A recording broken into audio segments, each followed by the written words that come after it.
감사합니다. 이번 신반복교회 70주년을 맞아서 개최되는 33번째 선교축제 첫 번째 날 집회에 오신 모든 성도 여러분 한 분 한 분 가운데 넘치는 하나님의 은혜와 사랑이 가득하시길 주님의 이름으로 축원드립니다. 아멘. 정말 선교축제인 것 같습니다. 사실 제가 신반복교회에 와서 사역하면서 선교축제를 통해서 동원된 사람이고, 그리고 지금까지 선교사로 생활하고 있습니다. 이번 선교축제를 통해서도 하나님께서 계획하신 놀라운 일들이 지속적으로 신반복교회를 통해서 이루어지는 은혜가 있는 그런 선교축제가 되기를 소망해 봅니다. 2024년은 저 개인적으로도 굉장히 중요한 한 해였습니다. 많은 일들이 있었고요, 하나님께서 어떤 면에서 저에게 쉼표를 주셨다라는 생각이 들었습니다. 사실 그동안에 선교사로 나가서 한 번도 뒤를 돌아본 적이 없습니다. 오직 앞만 보고 달려왔습니다. 뒤를 볼 시간도 없었고, 앞에 남겨진 과업들이 너무나 많았기 때문에, 아직도 하지 않은 일들이 너무나 많았기 때문에 그 일들 바라보다가 뒤를 한 번도 돌아볼 기회가 없었습니다. 그런데 이번에 선교축제를 맞이하면서 교회에서 그동안의 모든 사진도 한번 정리하고 사역도 한번 정리하는 시간을 가지게 되었습니다. 그러면서 하나님의 은혜가 얼마나 놀랍게 저희와 함께 했는지를 그동안에 열어보지 않았던 사진을 통해서 찾아보게 되었습니다. 정말 놀라운 하나님의 은혜였습니다. 이 모든 사역들을 되돌아보면서 제 마음에 들었던 첫 번째 생각은 무엇이었는가 하면, 제 인생의 가장 아름다웠던 청년의 시간, 그래서 그 청년의 시간, 차드에서 차드 사람들과 함께 살았던 그 시간, 바로 그 시간이 제 인생의 가장 아름다웠던 황금의 시간이었구나 하는 사실을 알게 되었습니다. 만약 누군가가 저에게 묻는다면 아프리카 차드에서 살았던 그 20여 년의 생활은 하나님께서 저에게 주신 축복과 은혜의 시간이었던 제 인생의 황금기였다, 이렇게 말씀을 드리고 싶습니다. 왜냐하면 하나님의 은혜가 그와 같이 함께 하셨기 때문입니다. 황금의 시간은 아마 꼭 시간과 또는 장소에 따라서 결정되는 것은 아닐 것입니다. 하나님의 마음을 따라서 하나님이 원하시는 그곳에 하나님이 원하시는 일을 하고 있을 때가 하나님께서 주시는 황금의 시간이 아닌가 생각합니다. 그런 의미에서 저는 쉼표 하나를 찍었고요, 하나님께서 언제 또 다른 쉼표를 주실지 모르겠습니다. 아니면 마침표를 주실 수도 있겠죠. 그 시간까지 다시 뒤를 돌아보지 않고 앞을 향해서 이번 선교 축제를 통해서 계기로 삼아서 그렇게 또 앞으로 달려 나아갈 그런 결심을 하게 됩니다. 성도 여러분께서 가지고 있는 인생의 황금기는 언제셨습니까? 그리고 지금 어떻게 하나님과 동행하고 계십니까? 바로 주님과 함께하는 이 시간이 우리 인생의 황금기일 것입니다.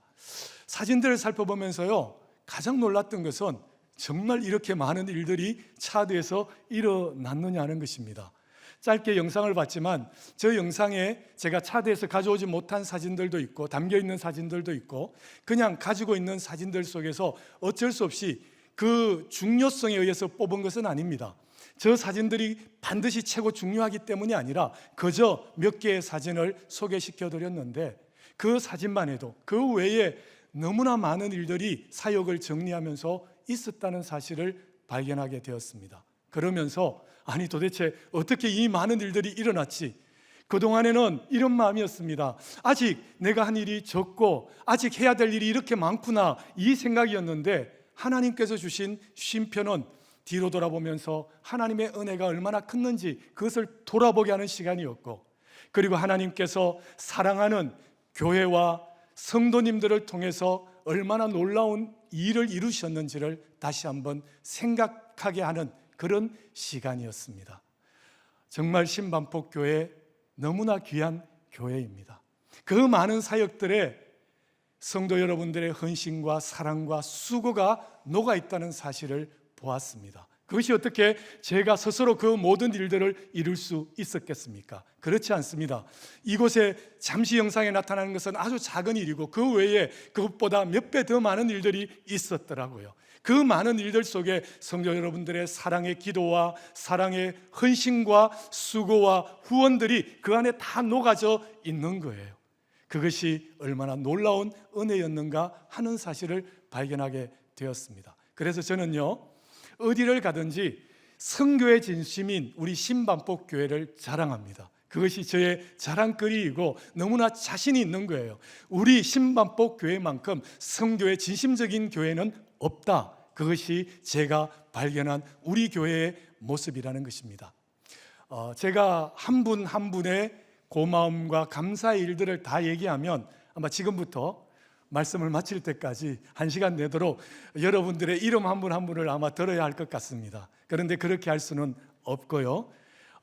여호수아 12장에 보면 여호수아가 이제 요단 서편의 땅들을 정복하면서 정복했던 그 지역의 부족의 마을의 왕들의 이름을 쭉 나열하고 있습니다. 그곳에 보면 그 많은 수고, 한 마을 한 마을, 한 부족 한 부족을 정복해 나갈 때마다 수많은 간증과 그리고 용맹스러웠던 이야기가 그 안에 녹아 있을 것입니다. 그리고 그 일을 위해서 수고했던 수많은 사람들의 이름이 그 안에 있을 것입니다.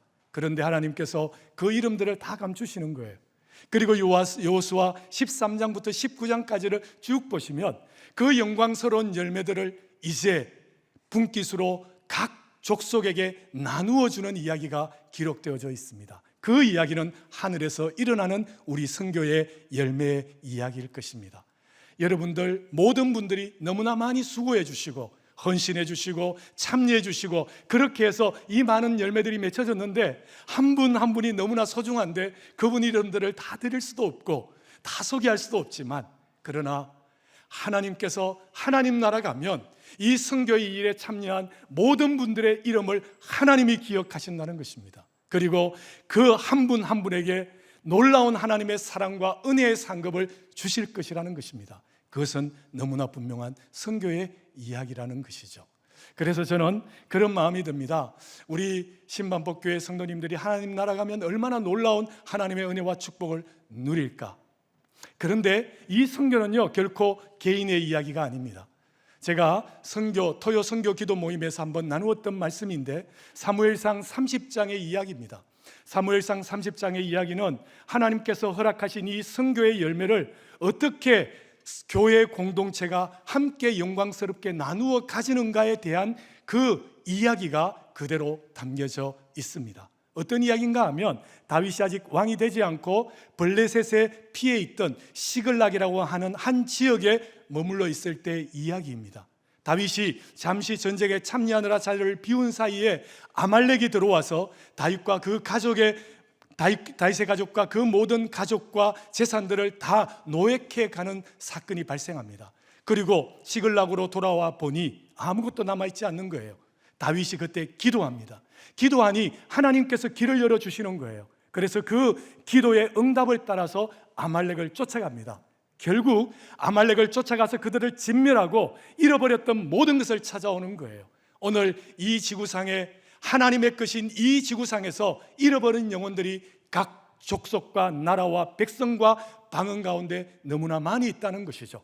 그런데 하나님께서 그들에 대한 안타까운 마음을 가지고 세계 곳곳으로, 종족 곳곳으로, 나라 곳곳으로, 방언 곳곳으로 사람을 보내신다는 것이죠. 그리고 그 사람들을 통해서 되찾아오게 하시는 하나님의 역사가 선교의 이야기입니다. 그런데 돌아와서 몇몇 최전방에서 싸웠던 용사들이 있었습니다. 600명의 용사 중에 400명은 최전방에 가서 싸웠고 200명은 너무 힘들고 어려워서 후방에 남아 있었습니다.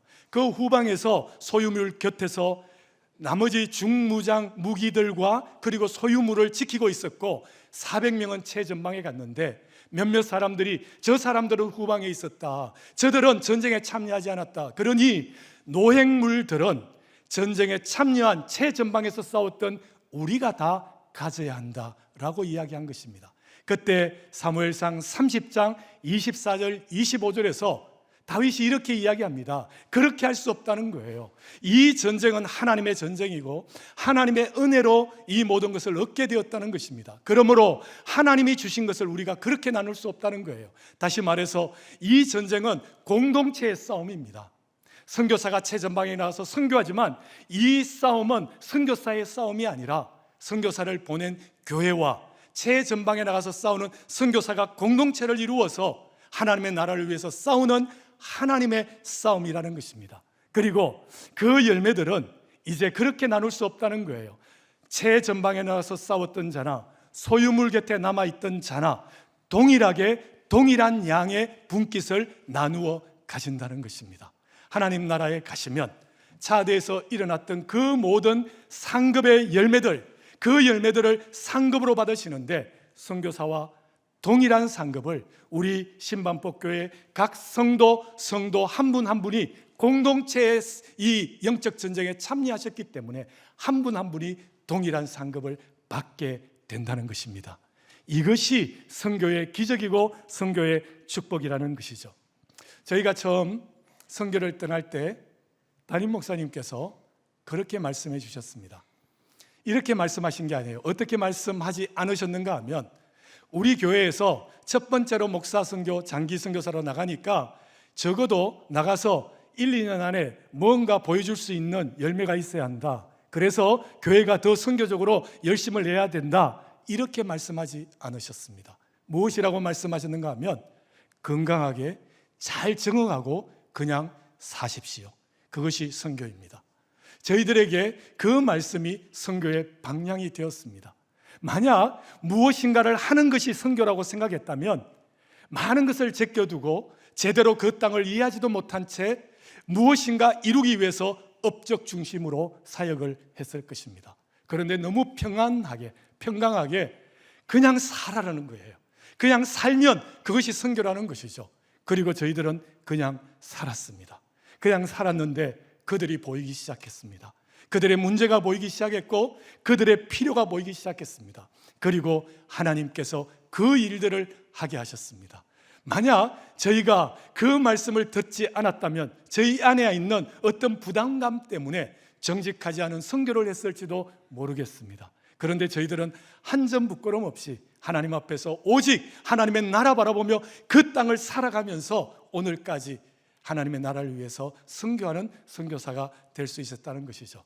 그래서 어디를 가든지 우리 신반복교회와 담임 목사님을 자랑합니다. 그것은 저희의 자랑이 아닐 수 없습니다. 정말 모든 분들이 함께 해주셨는데요. 그래서 모든 우리 신반복교회 공동체에 속한 한 분 한 분에게 진심으로 감사를 드립니다. 그런데 저희들에게 또 아굴라와 브리스길라 같은 분들이 있으셨습니다. 처음부터 저희의 정기 후원 관리자가 되셔서 함께 계셨던 우리 장재영 장로님과 그리고 전명숙 권사님, 그리고 현장에서 또 우리를 기다리며 기도하며 맞아주셨던 이시우 지사님과 우리 홍춘표 권사님, 이분들이 저희의 아굴라와 브리스길라가 되어서 지금까지 함께 가족처럼 해주시는 거예요. 만약 이런 분들의 사랑과 수고가 없었다면 어떻게 저희가 오늘까지 선교사로 이렇게 서 있을 수 있었겠습니까? 모든 분들에게 진심으로 감사를 드리고 특별히 이번 33회 선교 축제 첫째 날 집회 말씀을 나누면서 먼저 꼭 이렇게 감사의 말씀을 전하고 싶습니다. 정말 감사하고 이 많은 열매들이 바로 우리 모두 우리 공동체의 열매라고 그렇게 고백을 드립니다. 제가 오늘 말씀을 위해서 PPT를 좀 준비를 했습니다. 오늘 선교축제여서 여러 가지 많은 영상도 있었는데요. 좀 PPT를 보시면서 함께 좀 얘기를 나눠보도록 하겠습니다. 먼저 오늘 본문이죠. 오늘 본문 요한복음 17장 18절은 예수님께서 PPT 띄워주시면 감사하겠습니다. 또 있나요? 네. 오늘 본문은 예수님께서 제자들에게 이제 마지막 말씀을 나눈 이후에 하나님 앞에 17장 기도하는 내용입니다. 요한복음 13장에서 예수님께서 이제 제자들과 언약을 맺으십니다. 예수님은 신랑이 되시고 또 제자들은 신부가 되는 것입니다. 그 신부된 제자들 공동체가 사도행전에 가서는 이제 120명의 제자 공동체 교회가 됩니다.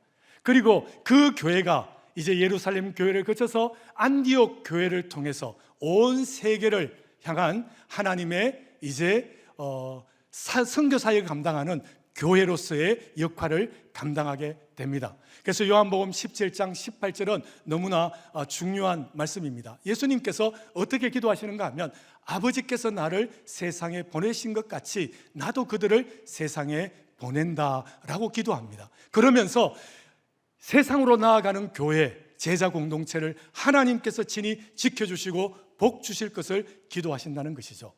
근데 요한복음 13장에서 자신의 죽음에 대해서 말씀하시니까 이제 신랑 되신 예수님의 신부된 교회가, 제자 공동체가 근심과 걱정에 빠지게 됩니다. 그때 예수님께서 두 가지의 선물을 주십니다. 그 선물이 요한복음 14장 14절에 기록되어져 있습니다. 내 이름으로 무엇이든지 구하면 내가 행하리라. 그리고 또 하나의 선물은 요한복음 14장 16절, 내가 아버지께 구하겠으니 아버지께서 또 다른 보혜사를 너희에게 줄 터이니 너희와 영원토록 함께 있을 것이라고 두 가지의 선물을 주시는 거예요.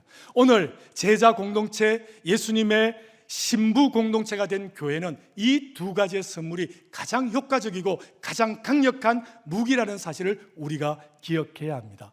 이 두 가지의 무기는요, 누가복음과 사도행전에서 그대로 너무나 놀랍게 두 가지 선교 사역이 이루어질 때마다 나타나는 하나의 시스템이 됩니다. 하나의 모델이 되는 것이죠. 그리고 나서 이제 예수님께서 요한복음 14장 27절 PPT에 있는데요, 이렇게 말씀하시는 거예요. 평안을 너희에게 끼치노니 곧 나의 평안을 너희에게 주노라. 내가 너희에게 주는 것은 세상이 주는 것과 같지 않다고 말씀하십니다. 세상 한가운데 빠져서 세상의 공격과 비난을 받을 교회를 향해서 하나님께서 우리에게 주시는 평안이 있습니다. 이 평안 때문에 기쁨을 누릴 수 있는 거예요. 이 평안 때문에 우리는 세상을 이길 수 있는 것입니다. 주님이 주시는 평안이 우리 안에 있기 때문입니다. 이 평안은 세상이 주는 것과 같지 않습니다. 세상이 주는 평안이 있습니다. 세상이 주는 기쁨이 있죠. 세상이 주는 안락이 있습니다. 그러나 세상이 주는 평안은 언제나 조건적이라는 거예요. 누가복음 2장 1절에 보면 이렇게 기록되어 있습니다. 그때에 가이사 아구스도가 명을 내려 천하로 다 호적하게 합니다. 예수님이 태어날 때이죠. 그래서 가이사 아구스도가 이제 로마의 황제가 되었을 그 시점이 바로 예수님 태어나기 20년 전부터 로마의 평화의 시대가 선언되어졌던 시기입니다. 그 당시에 로마 치하에 있었던 대부분의 나라들은 이 로마의 평화를 기대했을 것입니다. 그러나 로마가 가지고 있는 이 평화는 조건적이라는 것이죠. 전쟁이 없어야 하고 사회적으로 안정해야 하고 그리고 경제적인 문제가 없어야 된다는 거예요. 만약 그 하나라도 사라지면 그 평화는 깨어지는 것이죠. 그런데 주님이 우리에게 주시는 그 평안은 세상이 주는 평안이 아니라는 것이죠. 왜냐하면 경제적으로 무너져도 우리 안에서 이유를 알 수 없는 평안이 찾아올 수 있다는 것이죠. 사회적으로 혼란스러워도 폭풍이 일어나도 그래서 모든 것이 무너지는 것 같아도 우리 안에서 놀랍게 찾아오는 하나님의 평강이 있을 수 있다는 것이죠. 이것이 우리의 힘입니다. 세상에서 우리가 아무리 실패하고 무너져도 그래서 세상을 다 잃어버린 것 같아도 결코 뺏기지 않는 주님이 주시는 평안이 우리에게 있다는 것이죠. 이것이 세상을 이길 힘이라는 것입니다. 사진 하나가 있는데요, 사진을 보시면 저희가 암바타 저희 센터에서 사막 폭풍이 불어올 때 찍은 사진입니다. 이 사진입니다. 이렇게 사막 폭풍이 막 불어올 때가 있어요. 이게 거의 한 150도, 제가 딱 보면 150도니까 여기 수 킬로가 됩니다. 이렇게 먼지가 일어나면 수백 미터, 어떨 때는 1000m 이상 저 먼지가 올라갑니다. 상층부까지 올라가서 막 밀려오다가 먼지바람이 딱 도달하면 캄캄해집니다. 온 세상이 그냥 먼지 속으로 빠지는 것이죠. 저런 바람이 불어올 때가 있습니다. 그런데 저 바람이 불어와도, 어떤 풍파가 우리 인생에 불어와도 우리가 평안할 수 있는 것은 주님이 우리에게 주시는 평안이 있기 때문이라는 것이죠. 그런데 저 사진에서 더 놀라운 것은요, 저 먼지가 저희가 이제 한국으로 오기 위해서 유럽을 프랑스나 이렇게 거쳐서 오게 되면 그곳에서 많은 사람들이 사하라 사막에서 날아오는 황사바람 때문에 어려움을 겪는다는 거예요. 계절에 따라서. 그래서 과학자들이 나사를 통해서 위성을 찍으면서 도대체 어떻게 황사가 움직이는지를 이렇게 연구를 한 내용이 인터넷에 있습니다. 그 내용에 보면 사하라 사막에서 일어나는 사막 폭풍의 먼지가 일어나는데, 그 먼지가 어디에서 일어나는가 하면 차드 북쪽에 있는 사하라 사막에서 일어납니다.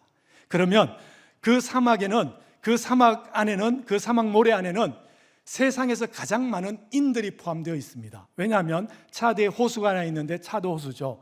그 차드 호수가 옛날에는 한반도의 몇 배가 되는 엄청난 크기의 호수였습니다.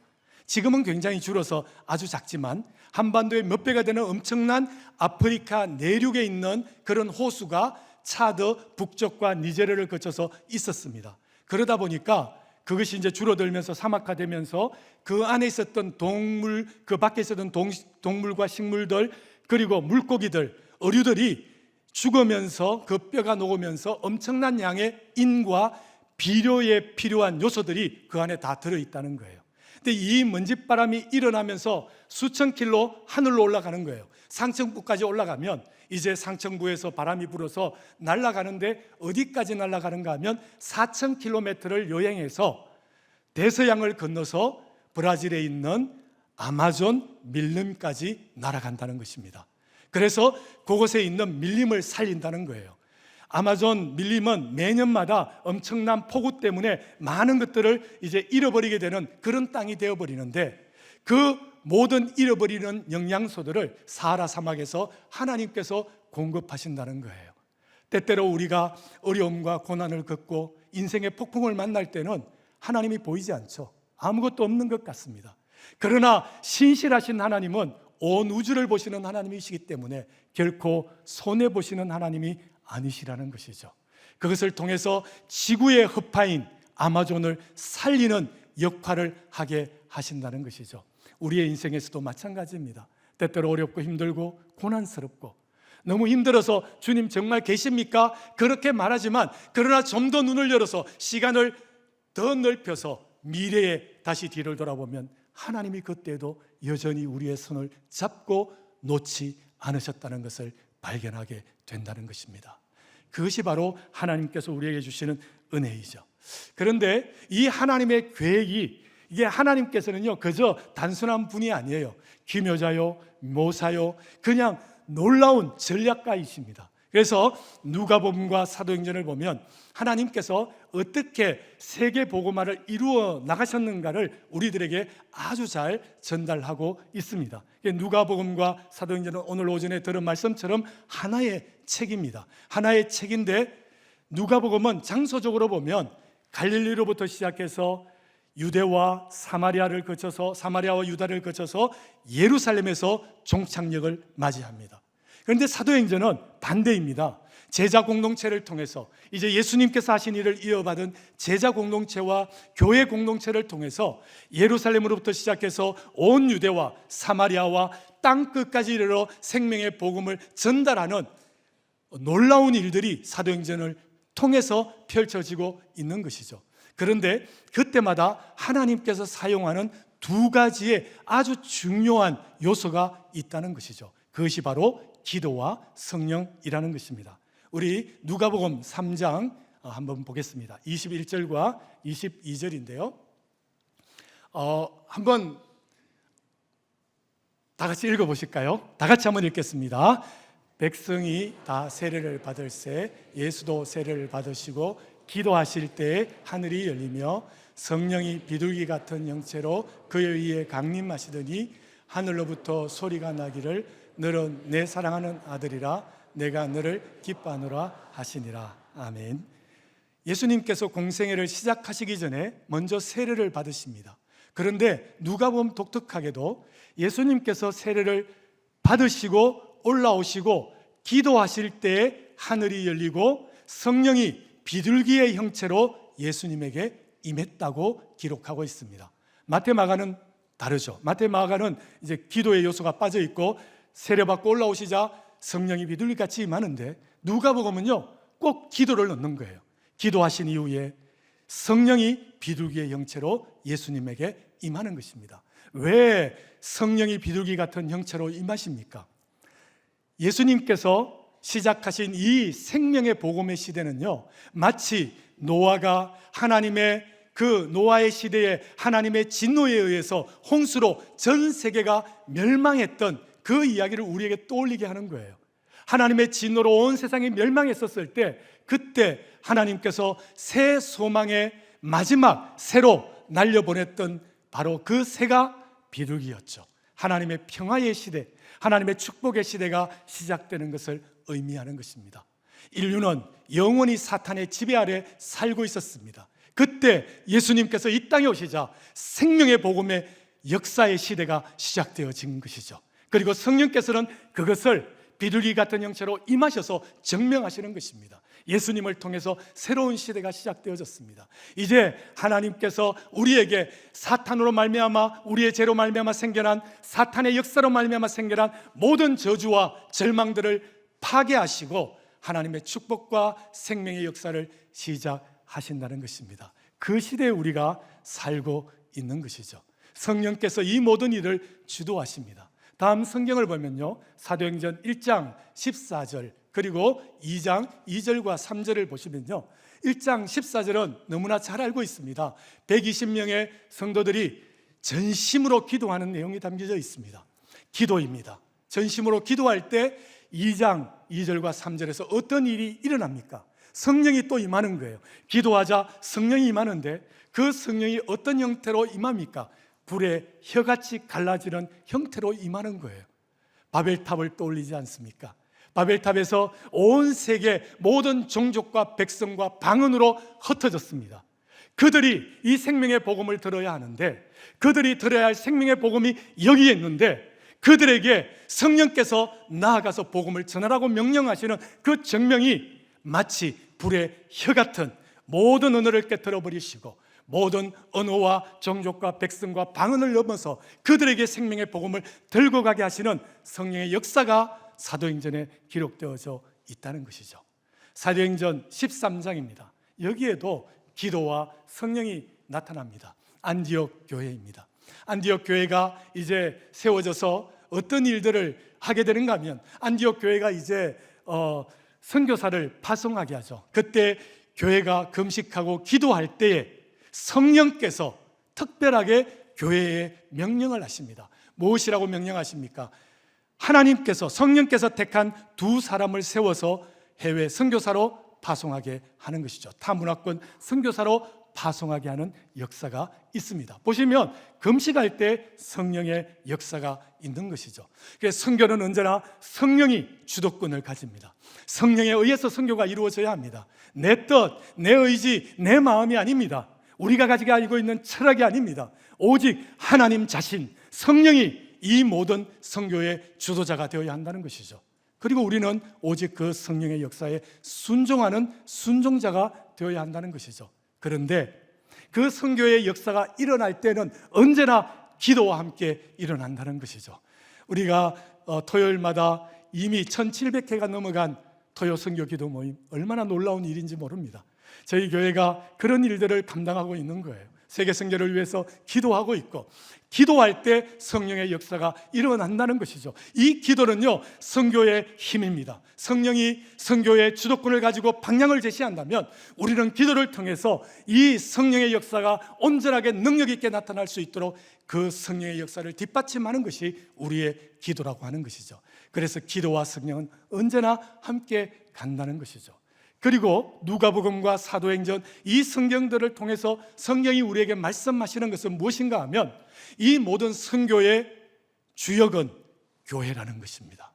교회가 선교의 주역이 되어서 온 세계 선교를 감당해야 한다는 것이죠.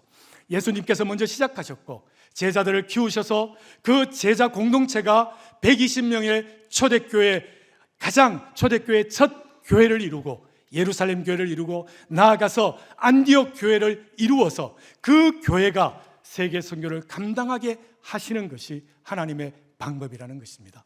그러므로 하나님의 방법을 따라서 선교하는 교회는 하나님의 복과 은혜를 누리는 교회라고 하는 것입니다.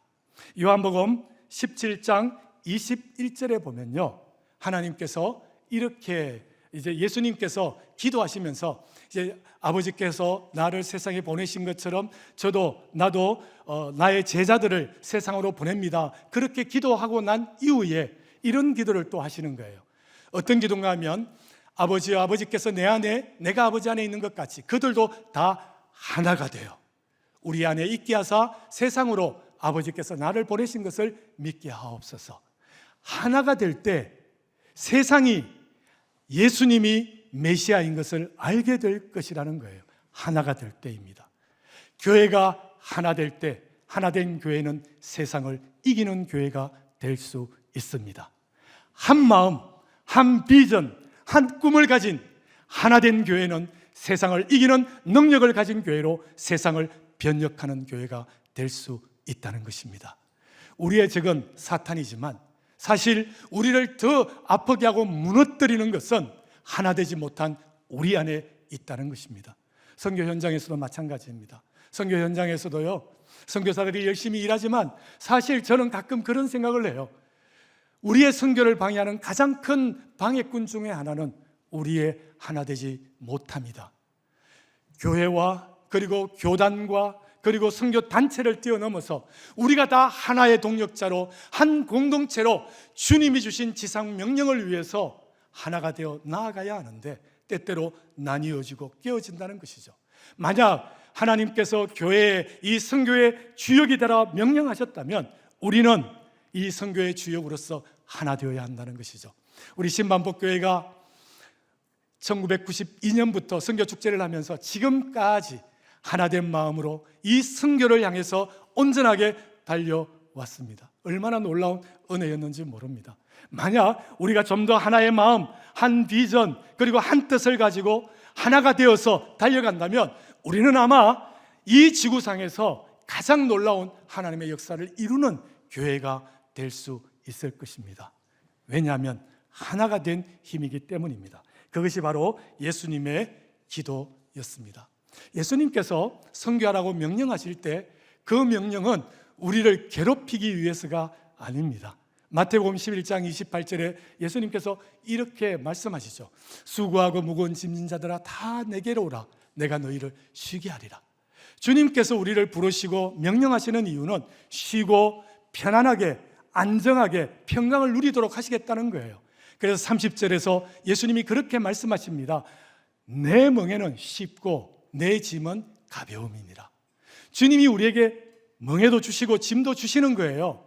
이전에 지고 있던 멍에와 이전에 지고 있던 짐들은 다 버리게 하시고 우리에게 더 쉽고 더 가벼운 짐을 주시는데 그것이 주님께서 우리에게 명령하시는 요구, 주님의 명령이라고 하는 것이죠. 사실 성경을 보면 주님께서 우리에게 그렇게 많은 명령들을 주시는 이유가 우리를 위한, 우리의 행복과 우리의 복을 위한 것이라는 것을 너무나 많이 말씀하고 있어요. 오늘 오전에 유치부에 가서 말씀을 나누었습니다. 유치부에 오래간만에 갔더니 너무 귀여운 거예요. 너무 귀여운데 예배를 마치고 나서 두 아이가 나와서 성경을 암송하는 거예요. 제가 깜짝 놀랐습니다. 술술술 그냥 한 10대 9절 되는데 그걸 그냥 다 외워버리는 거예요. 예언이와 소리였나? 제가 기억력이 그 비슷했던 이름이었던 것 같아요. 두 여자아이가 나와서 성경을 외우는데 그런데 그러다가 제가 오늘 이 성경을 내가 딱 그냥 인용을 해야 되겠다 싶은 구절 하나가 딱 나온 거예요. 그 구절이 무엇인가 하면 신명기 10장 13절의 말씀이었습니다. 어떤 내용인가 하면 아이들은 잘 외웠는데 제가 갑자기 외울 수 있는지 모르겠습니다. 내가 오늘 내 행복을 위하여 내게 명하는 여호와의 명령과 규례를 지켜야 할지닌가? 그런 내용이었습니다. 역시 아이들이 더 똑똑한 것 같아요.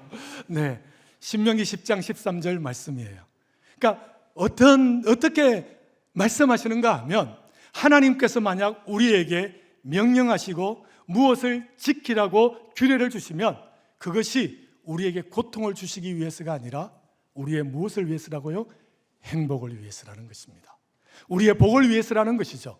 만약 하나님께서 우리에게 선교하라고 명령하시면 그 명령은 우리에게 부담을 주시기 위해서가 아닙니다. 우리에게 수고하라고 하시는 것도 아니에요. 우리가 하나님이 무엇인가 모자라서 우리에게 먼 것을 구걸하는 것이 아니라는 것이죠. 오히려 우리에게 더 많은 복을 주시고 더 많은 행복을 주시기 위해서 하나님께서 우리에게 명령하시는 것이라는 것이죠. 저는 선교하면서 여러 집사님, 많은 분들이 찾아오셔서 선교사님 이거 하는 건 너무 행복해요. 제가 너무 미안해서 이제 그만하셔도 되는데 너무 행복해요. 이간이 너무 즐거워요. 행복해요. 이렇게 말씀하시는 분들이 너무나 많았습니다. 선교의 기쁨, 그 행복을 찾으신 분들인 것이죠. 주님이 말씀하신 것처럼 주님께서 우리에게 주시는 이 짐과 이 멍에는 무겁고 어려운 것이 아니라 쉽고 가벼운 것입니다. 순종하려고 마음먹으면 너무나 쉬운 거예요. 그런데 순종하지 않으려고 하니까 어려워지는 거예요. 유대인들처럼. 유대인들에게 하나님께서 언약 정서로서 십계명을 주시지 않습니까? 십계명을 주는데 첫 계명이 뭡니까? 내 앞에 다른 신을 두지 말라는 거예요. 이스라엘 백성들이 십계명을 받은 것이 애굽에서 출애굽해서 광야를 지나서 시내산 호렙산에서 그 십계명을 받게 됩니다. 애굽 땅에 있을 때 그들이 보았던 신들은요, 이름난 신만 1600개가 넘습니다. 그리고 가나안 땅에 들어가서 그들이 보게 되는 신들은 어떤 신들인가 하면, 밀곰 같은 신들은요, 모압의 신들은 어떤 제사를 드리는가 하면 인신 제사를 드립니다. 우상을 만들어 놓고 그 손을 큰 접시처럼, 쇠접시처럼 만들어 놓고 거기에다가 아이를 빠뜨려요. 그리고 밑에서 불을 지핍니다. 그러면 그 쇠가 달궈지면 아이가 뜨거워서 펄쩍펄쩍 뛰는 거예요. 그러면 멀리서 그것 보면서 저 아이가 신의 세계로 들어가는구나, 죽고 있는데, 그것을 기뻐하면서 인신 제사 드리는 것이 가나안 땅의 신을 섬기는 방식이었습니다. 그런 신들 섬기지 말고 너희가 자유하라는 거예요. 나 창조주 하나님만 참 하나님이라는 거예요. 나만 섬기라. 그것이 하나님께서 주신 쉽고 가벼운 짐이었던 거예요. 근데 유대인들은 이 쉽고 가벼운 짐을 그렇게 믿고 살면 되는데 어떻게 하면 더 잘 믿을까 해서, 지금 이스라엘에서는 그렇게 한대요. 이게 큰 건물이 있으면 엘리베이터의 모든 층들이 안식일에는, 그들은 안식일을 지키니까요, 안식일에는 모든 층들이 다 눌려져 있다는 거예요. 아무리 급해도 30층에서 내려오면 30번 서야 되는 거예요. 그냥 서고 내려오고 서고 내려오고. 왜냐하면 이걸 눌리면 일하는 게 된다는 거예요. 이게 원래 안식일은요, 원래 안식일을 지키라 하는 것도 십계명에 주어졌던 것이죠. 그 이전에 주어진 게 아니에요. 이스라엘 백성들이 애굽에서 노예로 살았습니다. 노예로 하루도 쉬지 못했어요. 매일마다 일하고 노예처럼 고통스럽게 살아야 했어요. 그런데 하나님께서 그들을 불러내셔서 광야에서, 이제 호렙산에서 언약을 맺으시면서 이제 쉬어라는 거예요. 내가 쉬었잖아, 너희도 쉬어라는 거예요. 이스라엘 백성들은 그냥 쉬면 되는데 그냥 쉬는 게 아니라 어떻게 하면 잘 쉬지 하고 또 막 연구하고 그걸 스스로 무겁게 하는 거예요. 우리 스스로가 순종하지 못하는 것이 우리의 무거운 짐이 된다는 것입니다. 주님이 우리에게 명령하신 명령은 너무나 단순합니다. 세계 선교하라, 이 생명의 복음을 들고 땅끝까지 가라. 이 명령은 너무나 단순한 명령입니다. 순종하면 쉽습니다. 그리고 순종하면 하나님께서 우리에게, 우리 교회에 복을 주시겠다는 것이죠. 교회가 하나님의 말씀에 순종하고 선교할 때 교회가 복을 누리게 됩니다. 교회가 복을 누리게 될 때 그 복은 반드시 교회 공동체 일원, 한 사람 한 사람, 한 가정 가정에 흘러가게 되어 있다는 것이죠. 교회가 누리는 복은 성도 개개인이 누릴 수 있는 복이 된다는 것이죠. 이것이 하나님의 은혜이고 주님께서 우리에게 주시는 명령이라고 하는 것입니다. 이제 우리 교회 70주년을 맞아서 33번째 이제 선교 축제를 하면서 그런 마음이 들었습니다. 그동안에 제가 사역을 쭉 사진과 여러 가지를 살펴보면서 하나님이 정말 많은 일을 하셨고 정말 많은 분들이 헌신하셨구나, 이런 생각이 들었습니다. 그런데 과연 이 일이 다음 세대에도 이어질 것인가?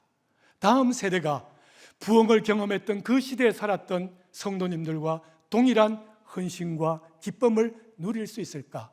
이런 생각을 하면서 기도할 때가 많이 있습니다. 열왕기하 20장 17절에서 19절 말씀을 잠시 좀 보도록 하겠습니다. 열왕기하 20장 17절에서 19절 말씀은 히스기야 왕에 대한 이야기입니다. 히스기야 왕이 죽을 병에 걸렸습니다. 그런데 너무나 가슴 아픈 본문 19절, 우리 19절만 한번 다 같이 읽어보시겠습니다. 19절입니다. 다 같이 읽겠습니다.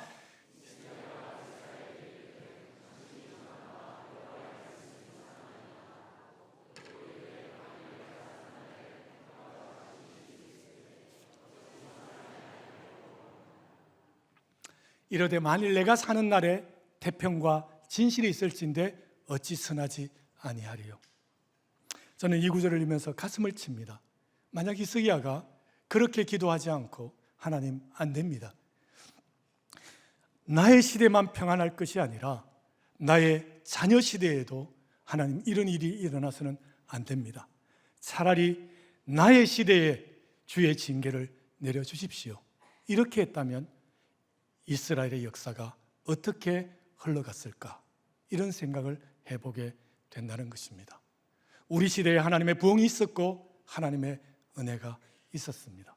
그런데 만약 우리 시대의 이야기로 끝나버린다면 다른 유럽의 교회들과 서구의 교회들처럼 이제 하나님의 부흥이 불길처럼 일어나다가 어느 틈엔가 그 불길이 사그라지고 이제는 프랑스와 영국과 유럽이 오히려 선교 당해야 하는 선교지가 되어버리는 그런 역사가 우리 대한민국 조국교회는 일어나지 않을 것인가? 이런 의문을 가지게 된다는 것입니다. 성도 여러분, 그리고 오늘 마침 우리가 이 첫째 날 집회를 하면서 다음 세대 청년들과 장년청 전 세대가 함께 예배를 드리게 됩니다.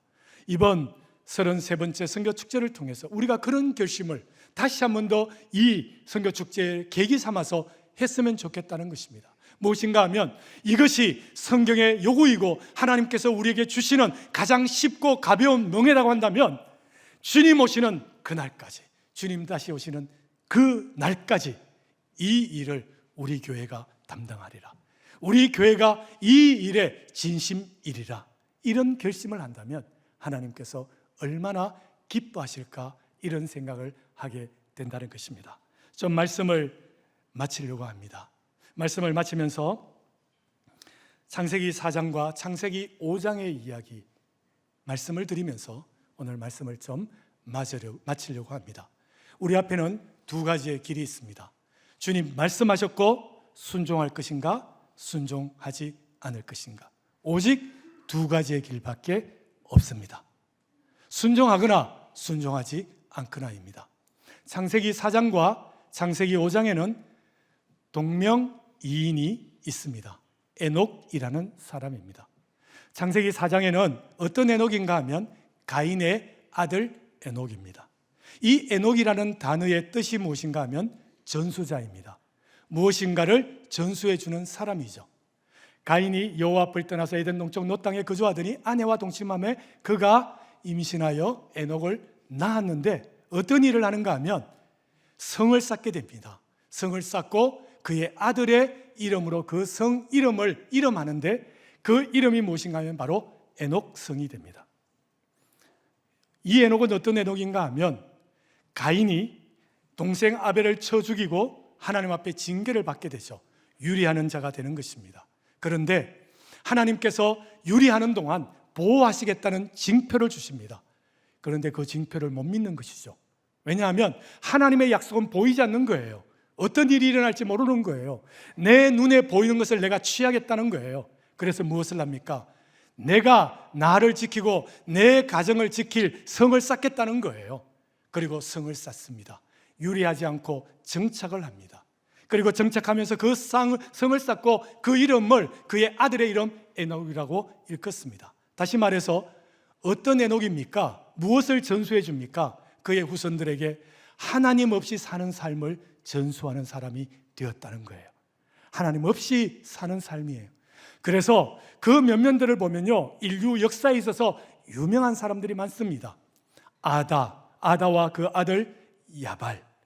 이들은요 목축업의 선구자가 됩니다. 그래서 농경, 목축업을 처음 시작하는 선구자가 됩니다. 얼마나 위대한 일을 했는지 모릅니다. 그래서 부자가 되죠. 그리고 또 여러 가지 많은 그런 목축업을 통해서 엄청난 일들을 일구게 됩니다. 인류 역사에 이름을 남길 만한 사람입니다. 유발은 어떤 사람입니까? 악기를 만드는 사람이에요. 예술과 문화를 시작했던 사람이에요.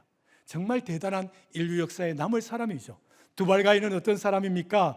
구리와 쇠로 기구들을 만드는 사람이었어요. 기계 문명, 기구 문명을 처음 시작했던 과학 문명의 선구자였습니다.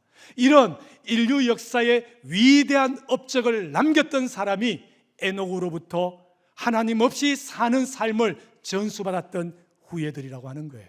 그런데 창세기 5장에 가면 또 다른 에녹이 나옵니다. 이 에녹은 그저 다른 내용은 없어요. 그 외에 다른 그 아담과 그 후손들의 이야기들은요, 다른 이야기는 없어요. 어떤 이야기인가 하면 그냥 몇 살에 누구를 낳고 몇 살에 죽었다, 이게 반복되는 거예요. 그런데 이 에녹은 65세에 머두셀라를 낳습니다. 조금 설명이 더 붙어요. 그리고 머두셀라를 낳고 난 후에 300년 동안 하나님과 동행하게 됩니다. 하나님과 동행하다가 죽음을 보지 않고 하나님께 들려갑니다. 이 에녹은 어떤 에녹입니까? 하나님과 동행하는 믿음을 전수했던 에녹이었습니다. 성도 여러분, 어떤 에녹의 길을 가시겠습니까? 우리는 이 땅에서 엄청난 것들을 이룰 수 있어요. 사람들이 바라보고 우러러볼 만한 엄청난 것들을 이룰 수 있습니다. 그런데 놀라운 것은요, 창세기 4장에 그 업적을 이룬 사람들의 나이가 하나도 기록되어져 있지 않다는 사실입니다. 하나님 앞에서는 0살, 빵살이라는 거예요. 하나님은 그들의 수고와 그들의 업적을 제로라고 말씀하시는 거예요. 그런데 창세기 5장에 기록되어 있는 변변찮은 사람들 이름만 있고 누가 누구를 낳고 그 정도의 사람들인데도 그들의 연수는 그대로 기록되어져 있다는 것입니다. 우리가 이 땅에서 대단한 업적을 남기지 못해도 믿음의 전수자가 되어서 하나님과 동행하는 삶을 나의 자손들과 나의 자녀들과 나의 이웃들과 그리고 나의 모든 사람들, 종족과 백성과 방언들에게 나누는 에녹이 되면 하나님 나라에서 하나님께서 우리의 인생을 인정해 주신다는 것입니다. 여러분, 어떤 에녹으로 사시겠습니까? 우리 앞에 두 개의 길이 있습니다. 그 선택은 우리가 결정해야 할 것입니다. 33번째 선교축제를 맞아서 다음 43번째, 50번째, 50번째, 100번째 그 전에 주님 오셔야 되겠지만 어쨌든 그날까지, 주님 다시 오시는 그날까지 주님께서 주신 이 거룩한 사명 온전하게 감당해서 주님을 기쁘시게 하고 주님의 뜻을 이룰 뿐만 아니라 하나님 앞에서 인정받고 하나님의 복을 누리는 믿음의 제자 공동체, 그래서 그 복이 우리의 자손과 자손을 이어서 흘러가게 하고 그리고 그 복이 우리 자손뿐만 아니라 이웃과 세계 모든 종족과 백성과 방언에게 흘러가게 하는 아름다운 사명을 이루는 선교 공동체 이루는 우리 신반포 교회 되기를 주님의 이름으로 축원드립니다. 아멘. 기도하겠습니다. 네, 기도하겠습니다. 하나님 아버지 감사합니다. 오늘 말씀을 통하여서 하나님께서 우리에게 얼마나 놀랍고 놀라운 복을 예비하셨는지 이 선교라는 이름으로 하나님께서 허락하신 이 축복의 기회를 우리가 살펴보았습니다. 하나님, 세상의 성공과 세상에서 이룰 업적들을 우리 자손들과 나의 삶에서 남기는 것이 아니라 하나님과 동행하는 삶을 대대손손 전수하는 믿음의 전수자가 되어서 우리 교회뿐만 아니라 이 민족교회 대한민국이 역사 속에서 하나님의 사명을 감당하는 온전한 아름다운 교회 나라 되게 하여 주시옵소서. 오직 그 영광 바라보며 주님께서 우리와 함께 하실 것을 기대하며 예수 그리스도의 이름으로 기도드리옵나이다. 아멘.